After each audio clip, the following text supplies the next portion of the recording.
Hi, boys and girls. I bet you thought I wasn't going to read Soldier Dogs, but it was just a little April Fool's making you wait. This will be a short chapter. In the smoke-filled black... I'm going to start again. In the smoke-filled back room, Chief's head spun. He struggled for breath as his vision grew darker. He smelled the bittersweet seep of gas and heard a snake-like hiss. He whimpered a warning to the men carrying the fur-faced man away. Then an explosion in a nearby room shook the walls. Shelves fell onto the floor. Chief collapsed amid the wreckage. He struggled to breathe. He tried to rise onto his paws. And then he felt himself lifted into the arms of the first man, the one with the familiar voice. The man smelled of sweat and countryside, with a hint of the tangy metallic scent of blood. Chief forced his eyes open and saw ash smudging the man's face and a scratch bleeding on his cheek. Still dizzy and weak, Chief licked the man's cut. Humans weren't very good at licking their wounds, so you needed to take care of that for them. On the other paw, they were extremely good at carrying out a dog out of a fiery building. The man brought him down the hallway into the blast of heat and the glow of flames. Then the man staggered with him across the rubble-strewn floor, through the door, onto the cool, wide-open street. Fresh air filled Chief's lungs. He coughed, then struggled in the man's arms. He needed to feel the ground under his paws to make sure he was okay. "Is that better, boy?" the man asked, setting him on the pavement and kneeling in front of him. Chief shook himself to chase the stink of smoke out of his fur. He tensed his shoulder muscles.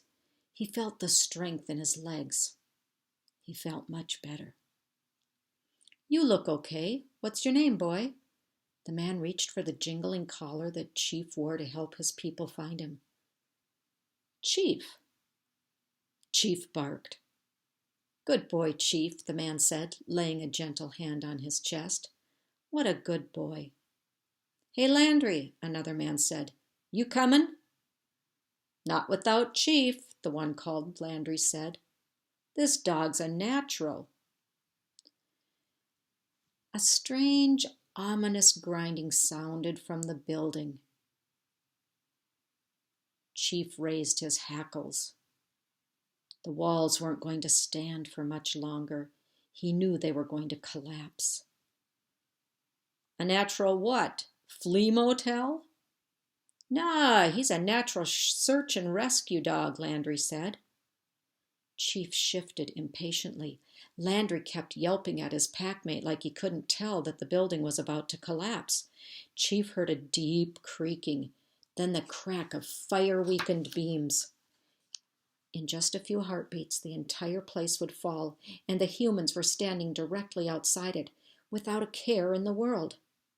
So Chief grabbed Landry's wrist in his teeth and backed him farther away.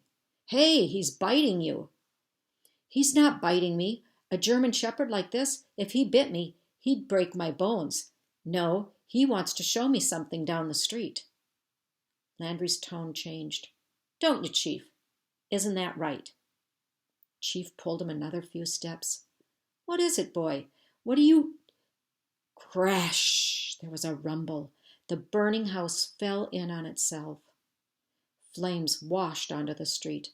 A wall toppled, shattering into a spray of rubble. A dust cloud rose around Chief and the men, who shouted and finally ran from the danger. "Well, don't that beat all," the other man said after they stopped down the block. "That dog of yours, maybe he is a natural." "He's a whiz," Landry said, patting Chief's flank. "This dog is genuine army material."